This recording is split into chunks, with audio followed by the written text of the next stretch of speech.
그럼 이제 발표를 시작해 보겠습니다. 네, 안녕하세요. 저는 이번 주에 청교도 신앙 그 기원과 계승자들의 발표를 맡게 됐습니다. 책을 가지고 계시면 다들 아시겠지만 사실 이 책을 펼치는 것만으로도 겁이 날 정도로 꽤 무시무시한데요. 이 책은 두께만큼이나 담고 있는 내용의 분량도 굉장합니다. 앞에서 보이시는 것은 제가 그 목차를 그대로 옮겨온 건데요. 이 책의 초기에서 나오듯이 이 책은 로이드 존스 목사님께서 19년에 걸쳐 세미나에 발표하신 자료를 정리해서 출판한 결과물인 만큼 각각 챕터만 두고 보더라도 어느 정도 깊이를 찾을 수 있는 반면에 청교도와 관련된 내용이라는 점을 제외하고는 책을 꿰뚫는 명확한 주제의식을 찾기 힘들기 때문에 책을 아마 읽는 게 더 힘드셨을 겁니다. 저는 이 같은 이유 때문에 이 책을 전체적으로 리뷰하는 것은 무의미하다고 생각을 했고 과감히 포기할 때쯤은 포기하고 그 대신에 몇 가지 유의미하다고 생각되는 주제를 정하고 그 주제 안에서 제가 어느 정도 깊이 이상으로 책 이상 내용을 다룰 수 있도록 노력했습니다. 그래서 제가 정한 3가지 주제는 다음과 같습니다. 첫 번째로 저는 이 책을 읽는 궁극적인 의미를 찾기 위해선 역사를 왜 배우는가에 대한 논의를 빼먹어서는 안 된다고 생각합니다. 실제로 11번째 챕터에서 로이드 존스 목사님은 세미나 하나를 이 주제에 투자하기도 하고요. 또한 이 주제는 다른 챕터들의 내용과도 무관하지 않습니다. 그 내용에 대해서는 뒤에서 더 알아보도록 하겠습니다. 두 번째로 이 책이 여러 가지 개혁 운동들과 교파들에 대한 내용을 다룰 때마다 반복적으로 던지는 화두를 놓쳐서는 안 된다고 생각합니다. 이는 바로 교회의 본질이 무엇인가에 대한 문제입니다. 마지막으로 책 제목이 청교도 신앙인 만큼 청교도 운동 자체에 대한 언급을 빼놓아서는 안 된다고 생각했습니다. 먼저 역사로부터 배울 수 있는 교훈은 제가 크게 신앙적, 신학적, 그리고 실천적 교훈으로 분리해서 생각해 보았습니다. 셋은 결코 분리될 수 있는 성질의 것은 아니지만 신앙적인 교훈은 좀 더 개인적인 차원에서 신학적인 교훈은 범교회적으로 실천적인 교훈은 그 사이 어디쯤 지나고 있다는 점에서 서로 달리하기 때문에 구분해 생각하는 것이 도움이 된다고 생각했습니다. 먼저 신앙적인 교훈들에 대해서 살펴보겠습니다. 신앙적인 교훈들이 꼭 개인에게서 나타나는 것은 아니지만 만일 누군가 신앙적인 가르침을 얻자고 한다면 존경할 만한 사람을 찾아가듯이 역사적으로 뛰어났던 개인들의 이야기를 살펴보는 것은 신앙적인 교훈을 얻는 데 큰 도움이 된다고 생각했습니다. 책에서는 다양한 인물들을 소개하고 있지만 그중 대표적으로 뛰어난 신앙을 가지고 있는 인물들을 소개되는 이들을 보자면 조지 위필드, 존 녹스, 조나단 에드워즈, 또 더 꼽아보자면 잔 칼빈, 존 버년 등이 있을 것입니다. 그 내용이 너무 많아서 일일이 언급하는 것은 큰 의미가 없으리라 생각됩니다. 또한 저희가 이전에도 이렇게 조지 위필드나 조나단 에드워즈 같이 이전에도 공부해본 인물들이 몇몇이 있고 앞으로도 공부할 기회가 있기 때문에 더 깊이 각각 인물에 대한 깊은 이야기는 앞으로 계속되는 모임에서도 많이 이야기할 기회가 있었으면 좋겠습니다. 하지만 한 가지를 언급하자면 신앙에 있어서 신학의 중요성에 대해서 반복되어서 언급되는 바가 있습니다. 이것은 저희 북클럽의 목표와도 일치하는 부분이 있다고 생각합니다. 물론 1장의 서론부에서는 여기서 오른쪽에서 보이시듯이 신앙에 있어서 지적인 접근 방식을 경고하고 있기도 합니다. 로이드 존스 목사님은 철학의 세계 속에서 사는 사람은 부흥이나 성령의 즉각적 역사에 대해 소홀히 하기 쉽다고 말씀하고 있습니다. 책의 각각의 장은 개별의 세미나에서 따왔기 때문에 이런 언급은 부흥의 중요성에 대해서 말하기 위함이라고 생각될 수도 있지만 책의 전반적인 시점에서 봤을 때는 오히려 앞으로 나오게 될 책의 주제를 올바르게 접근할 수 있는 방향을 제시하고 있는 것으로 생각됩니다. 다음으로 신학적인 교훈입니다. 사실 신학적이라는 것은 필수적으로 어떤 추상적인 사고가 동원되기 때문에 저희가 재밌게 읽을 수 있는 신앙인들의 흥미로운 일화들만으로는 그 교훈을 쉽게 얻을 수 없는 어려움이 있습니다. 이를 인지한 것인지 책은 11장 한 장을 통째로 신학적인 교훈에 대해서 다루고 있습니다. 하지만 이에 앞서서 당연한 이야기일 수도 있지만 신학적인 교훈이 중요한 이유는 이유는 좋지 못한 신학을 택한 사람들의 길을 살펴봄으로써 비로소 체감하게 됩니다. 책에선 샌디먼파라고 불리는 교파에 대해서 소개하며 그들의 신학이 어떠하며 그것이 어떤 문제가 되는지 잘 설명하고 있습니다. 그 내용에 대해서 자세히 다룰 시간은 없을 것 같습니다. 이렇게 9장에서 특수한 관점에서 신학적인 교훈을 다루고자 한다면 11장에서는 역사적인 방법을 통해 보다 일반적인 신학적 교훈을 도출하자고 합니다. 이렇게 얻어낸 일반적인 결론은 물론 그 자체로도 의미 있는 것이지만 현대와 같이 너무나도 다양한 사상과 교훈들이 난립하고 있는 상황을 헤쳐나가기 위해서 기준으로 삼기에 더 적합하다는 생각이 듭니다. 개혁의 역사가 16세기에서 17세기만으로 국한된다고 말할 수는 없지만 그 기간 동안 개혁 초기에 굉장히 핵심적인 논쟁들이 오갔다는 점을 생각해 본다면 이 기간에 일반적인 교훈을 얻기에 충분해 보입니다. 그렇게 11장은 이 기간 동안 있었던 핵심적인 논쟁들과 이들의 역사적인 배경을 짚어내면서 논의를 전개시킵니다. 그 뒤에 내리는 결론은 다음과 같습니다. 그 첫 번째는 국가교회의 사상에 묶여 있어서는 안 된다는 것입니다. 이 문제는 한국교회에게 있어서는 그렇게 크게 관련이 있는 문제는 아니지만 영국에는 국교회가 존재하고 있는 만큼 영국교회에게는 큰 관심사가 되는 문제일 것입니다. 두 번째는 신학의 극단에 치우치지 말아야 한다는 것입니다. 우리에게 타협할 수 없는 신학의 핵심을 지키는 것이 곧 우리의 믿음을 지키는 일과 동일시 될 수 있습니다. 하지만 신학에 대한 비타협적인 태도가 극단적이 된다면 신학에 있어서 분쟁은 끊이지 않을 것입니다. 그래서 11장의 마지막 부분에선 우리가 타협하지 않고 지켜야 할 신학의 16개 조항에 대해서 다루고 있습니다. 이것마저도 절대적이라고 부를 수 없겠지만 이런 기준들을 잘 상정해 두는 것은 건강한 신학을 하는 데 도움이 되리라고 생각합니다. 마지막으로 전통에 묶이는 위험을 피해야 한다는 것입니다.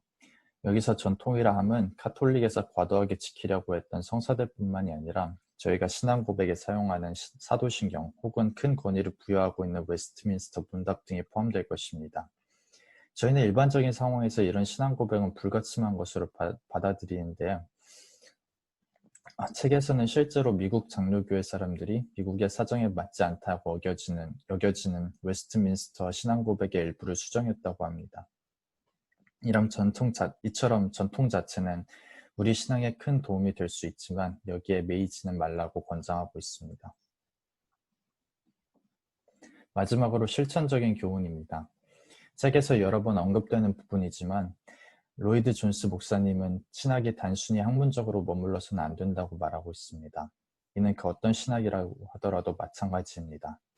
그에 대한 여러 가지 이유는 여러 가지가 있겠지만 그 첫 번째는 에베소서 3장 18절 등이 모든 성도와 함께 지식에 넘치는 그리스도의 사랑을 알고 그 너비와 깊이와 높이와 깊이가 어떠함을 깨달아 하나님의 모든 충만하신 것으로 너희에게 충만하게 하시기를 구하노라 라는 말씀같이 그리스도의 사랑을 알고 실천하는 것이 하나님에 대한 참된 지식이 되기 때문입니다. 그리고 그 둘째 이유는 학문에 머무는 것이 성령님의 역사를 인식하는 데 방해가 될 수 있기 때문입니다. 제가 다음으로 가져온 주제는 교회의 본질에 대한 문제입니다. 이렇게만 적어놓으면 제가 이 책에서 교회의 본질에 대한 답을 찾은 것처럼 보일 수도 있겠지만 사실 결론부터 말씀드리자면 전 아직 잘 모르겠습니다. 이것이 쉽게 말할 수 있는 문제가 아닐 뿐더러 교회는 여러 성도가 모이는 곳이고 각 성도에겐 각기 다른 교회에 대한 이미지가 있는 만큼 해답이 있는조차도 의심스럽습니다. 누군가는 이에 대해서 그 문제는 성경의 어떤 부분에서 나온 것 같이 교회란 이러한 것입니다 라고 명료하게 설명하실 수 있으시리라 생각됩니다. 청교도에게도 이와 같은 본질에 대한 갈망과 안목이 있었던 것으로 보입니다. 12장에서는 청교도들과 영국 국교도 사이의 차이를 설명하면서 한 가지 중요한 차이는 국교도들은 국가적인 전통 등에 얽매인 반면 청교도들은 여기서 자유로웠다고 말하고 있습니다. 비본질적인 규칙에 얽매이지 않음으로써 본질을 추구했다는 것입니다. 처음에는 의복과 같은 사소한 문제에서 이런 논쟁이 시작되었지만 그것이 본질과 비본질을 나누는 철저함에서 비롯되었기 때문에 결국 국교회와 결정적인 선을 긋게 됩니다. 하지만 실제 저희가 몸을 담고 있는 교회는 본질과 비본질로 쉽게 선을 긋고 이것을 받아들여도 괜찮은 것, 그렇지 않은 것으로 쉽게 결정할 수 있는 것이 아니라는 것 또한 아실 것입니다.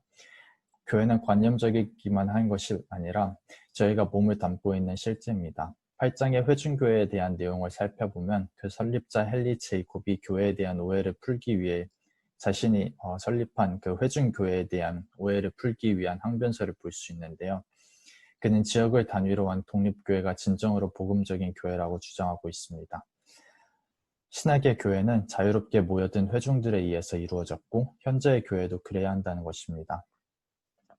자유롭게 회중들이 모인다면 그 회중만큼이나 다양한 교회가 생기게 됩니다. 그 회중 모두가 바울 같은 사람이라면 별로 상관이 없겠지만 실제로 저와 같이 약한 사람도 있고 여러 집사님들처럼 강하신 분들이 계신 것처럼 다양한 사람들이 모여 문제를 만들고 고린도전서가 말하는 바와 같이 그 약한 사람들을 위해 하는 것을 단순히 비본질로 선을 그어 배척할 수는 없습니다. 성도들이 모여서 교회를 이루는 만큼 회복되기 전에 교회는 세상적인 불완전을 품을 수 있어야 합니다. 7장에서는 개혁시대에 이루어졌고 또 지금도 이루어지고 있다고 생각되는 한 가지 교회들의 시도에 대해서 다루고 있습니다.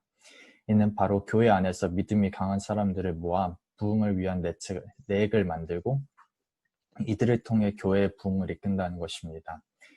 이는 교회 안의 작은 교회들이라는 이름으로 소개되고 있습니다. 이 시도는 노르웨이에서 시도된 한 가지 운동을 제외하고는 모두 실패했다고 설명하고 있습니다. 책에서는 이에 대한 다양한 관점을 다루긴 하지만 결국 총평은 보류한 채 이에서 파생되는 더 많은 질문들을 던지고서 장을 마무리합니다. 단지 성령에 대한 믿음 부족이 문제였으리라 축축하는 것이 전부입니다. 뚜렷한 해답이 있었으면 이렇게 장이 맺어질 일은 없었으리라 생각이 됩니다. 다만 이 책에선 개혁시대에 있었던 다양한 논쟁들 그리고 그에 따라 발생한 다양한 교단들을 살펴보면서 저희에게 교회의 본질이 무엇인가에 대해 고민하도록 촉구합니다. 저희에게 이것이 실질적으로 중요한 문제인 만큼 좀 더 많은 예시들을 살펴보는 것이 도움이 되리라고 생각이 됩니다. 물론 책 전체가 이 문제와 무관한 부분은 없지만 제가 이미 언급한 부분을 제외하고는 10장 칼빈주의 메소디즘, 16장 혁명시대의 그리스도인, 19장 존 번연 교회 연합에 대해서 읽어보시는 것이 가장 도움이 되시리라 생각이 듭니다. 각각에 대한 자세한 내용은 발표하지 않겠습니다. 제가 마지막으로 선택한 주제는 청교도 운동에 대한 이해와 그에 대한 평가입니다. 먼저 청교도 운동이 무엇인가에 대해서 말하기 위해서는 12장 청교도주의와 그 기원이 말하고 있는 노선을 따라서 청교도의 정의를 먼저 내리는 것이 좋다고 생각합니다. 먼저 책은 바실홀 교수의 청교도에 대한 정의를 따르고 있습니다. 진정한 의미에서 유일한 참 청교도는 영국 국교회를 떠나지 않으면서 청교도 교리를 주장한 사람이라고 합니다. 라는 문장에서 보실 수 있으시듯이 청교도를 나누는 데는 두 가지 기준을 적용하는데 첫 번째는 활동 범위, 곧 영국교회 안에서 두 번째, 활동 내용, 곧 청교도 교리를 주장한 것입니다. 첫 번째 영국 국교회 안에서 활동했다는 것은 이해하기 쉽지만 두 번째 청교도 교리가 무엇인가에 대해서는 더 고민할 여지가 있다고 생각됩니다. 일단 책에선 다양한 부분들에 대해서 설명하고 있습니다. 먼저 청교도주의는 본질적으로 목회신학이라고 말하고 있기도 하고 인간론, 교회론, 성례론, 종말론에 있어서 기존 국교도와 차이가 있다고 말합니다. 또 18장에서는 한 장을 통째로 청교도들의 설교에 대해 설명하며 그들의 설교가 어떻게 다르고 힘이 있었는지 설명합니다. 이 부분에 대해선 자세한 설명은 목사님께 양보해 드리도록 하겠습니다. 그보단 책이 부각시키고 있는 청교도들의 특징, 곧 완전하고 철저한 개혁에 대한 열망에 집중하고 싶습니다. 이런 방식으로 이해한다면 이를 제외한 다른 요소들은 여기서 파생되는 결과로 이해가 가능합니다. 이러한 그들의 태도는 교회와 교회의 본질에 대한 이해, 곧 교회론을 중심에 두었기 때문에 가능합니다. 때문입니다. 여기서 우리는 다시 청교도들이 생각했던 교회의 본질에 관심을 가지게 될 수밖에 없습니다. 흥미롭게도 청교도들은 청교도 혁명을 통해 잉글랜드에 권력을 준 적이 있기 때문에 그들이 그렸던 교회 이상이 어떠했고 그들이 그걸 어떻게 실현했는지 비교적 쉽게 알아볼 수 있습니다. 세계 4장은 그 역사를 간단히 다루면서 그 역사가 주는 교훈에 대해서 다루고 있습니다. 안타깝게도 완벽한 개혁을 추구했던 그 청교도들이 실현했던 이상마저도 그리 오랜 기간을 버티지 못하고 왕당파에 의해 무너졌다는 것을 역사를 통해 볼 수 있습니다. 그래서 저희는 필연적으로 그것이 어떤 것이 좋았는지보다는 어떤 것이 문제였는지를 먼저 보게 됩니다. 책은 3가지 요소에 대해서 말하고 있습니다. 그것들은 각각 순수하게 종교적인 관심을 가진 청교도들이 정치적인 관심만을 가진 사람들과 손을 잘못 잡은 것, 청교도들 사이에서 신학적 분열이 있었던 것, 또 국가교회가 장로교를 포함해서 강하게 단합한 점을 들고 있습니다. 이들 각각 문제에 대해선 사실 저희가 이미 알고 있는 처방을 내리고 있습니다. 바로 올바른 본질을 찾으라는 것입니다. 그리고 거기에 매달리라는 것입니다. 이는 앞에서 저희가 언급했던 신학적인 교훈과도 연관이 됩니다. 그리고 나선 주변을 잘 둘러볼 줄 알아야 된다고 말하고 있습니다. 이런 부분에 있어서는 정말 성령의 지혜가 많이 필요하다는 생각이 듭니다. 뭔가 부족한 것 같지만 제 발표는 여기서 마치도록 하겠습니다. 감사합니다.